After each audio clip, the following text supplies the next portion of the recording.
The South African National Blood Service has warned of a high demand for blood across the country. People are being urged to donate blood in order to maintain safe stock levels. Those between the ages of 16 and 75, weighing a minimum of 50 kilograms, can donate blood. Let's bring in Dr. Marian Vermeulen, who's the Executive for Transfusion Medicine and Technical Services at the South African National Blood Services.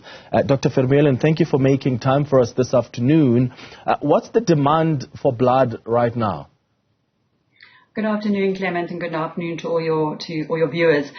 So the demand for blood is high this entire year. In fact, it almost feels like it's since COVID. The increased need for blood, probably due to better access to healthcare in the country, has left us with the whole year actually issuing more blood than we've ever issued before in the history of the South African National Blood Service. So the demand is extremely high at the moment. What do you consider as safe stock levels, especially in a period like this where often there are fatalities? So at any time, our target is to have 5 days worth of stock. That provides us with sufficient blood to be able to meet the demands around the entire country. When we go below 3 days, we classify that as critical. And this morning, we're sitting at 2.5 days. So you can see that we really have a serious problem at the moment with really critical levels of stock in the country. So how can people assist? To go to our donor centres. Our donor centres are open. They can go onto the website to look for a fixed donor centre at www.sanbs.org.za. There they can look to see what donor sites are in their area and the phone numbers of those sites so they can find out if they are open. If they're a first-time donor, between the ages of 16 and 75, anybody can donate blood as long as you live a healthy lifestyle and you've eaten a meal in the last 4 hours. So I mentioned earlier, and you've just repeated the ages between 16 and 75, if they are first-time donors, what they need to consider. Who shouldn't consider themselves to donate blood? And are there more requirements for people who may be watching now and thinking, okay, I'm interested to do this? What are the boxes I need to tick? So they need to weigh 50 kilograms to be able to donate whole blood. They need to live a safe sexual lifestyle. That means that they need to only have had one sexual partner in the last 3 months, and that sexual partner shouldn't be a new sexual partner. Other than that, they need to also be healthy themselves. So we have criteria to ensure safety for the patient, but also safety for the donor as well. So there are certain medications where you cannot donate blood. But we have a long list of what you can still donate blood. So it would be preferable really to contact the donor centre, go onto the website, get the number, contact the donor centre and ask if there are any concerns rather than wasting your time going all the way there. You need to have an HB of 12. That'll get tested at the donor centre, and they will also test your blood pressure as well. So you get a bit of a mini medical as well at the time of donating blood. Yeah, let's talk sorry, Dr. Vermeulen, go ahead. No problem. No problem. I want us to talk broadly about just the culture of donating blood in South Africa. The last I checked, when I had a conversation with your organization last year, I think only 1% of the population in South Africa was donating blood, which is incredibly low given the demand that's out there. Where are we sitting now?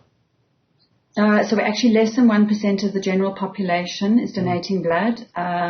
It got worse through COVID, and we've done a lot of work to try and get back the donors that we lost. In particular, during COVID, we lost a lot of our school-going children. Because the schools were obviously closed or the universities were closed, and then now trying to get those donors to come back again. But it's too few a number of donors for the population, and so we put too much pressure on our existing donors. We need to actually broaden the donor base so we have more people to draw from, so that we can actually have our regular donors take a little bit more of a break if need be. And we're in an unfortunate situation in this country. We have a high proportion of people who are under the age of 16, so they can't donate blood yet. We have a fair number of people who are HIV positive and therefore can't donate blood as well. And then, of course, we have high levels of poverty and people who are not eating a nutritious meal clearly can't donate blood for their own health as well. So it minimizes our pool of people who can. So we really do, if somebody is fit and healthy and strong, we really do need them to come and to donate blood to lessen that burden. Yeah. So how has this affected your work and also, I suppose, providing that crucial support to countries in the SADC region? How have these low levels impacted on that collaboration? No, so we don't. So blood very seldom crosses borders unless there's an absolute emergency. Normally the country donates for their country. There's issues with export permits, cold chain, all of those kind of things. So we try. So very, very seldom does blood cross borders. But we have a very successful blood service in Namibia.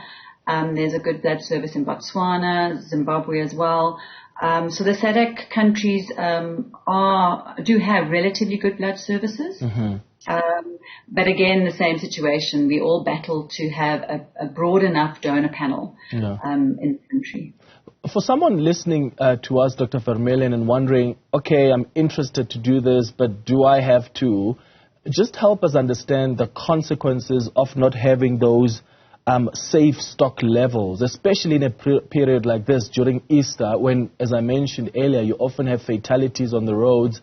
The demand is incredibly high. What are the consequences of not having safe levels of blood that have been donated?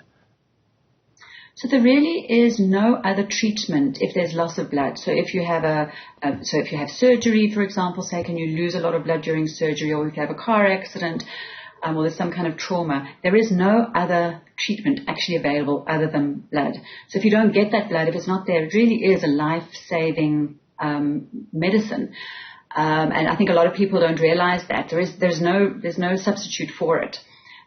So then people will die if there is no blood available. And then the other side of things is, of course, our oncology patients also receive a lot of blood, specifically lots and lots of platelets. And they need those products all the time to stay alive. Dr. Marion Vermeulen, Executive for Transfusion Medicine and Technical Services at the South African National Blood Services, thank you for making time.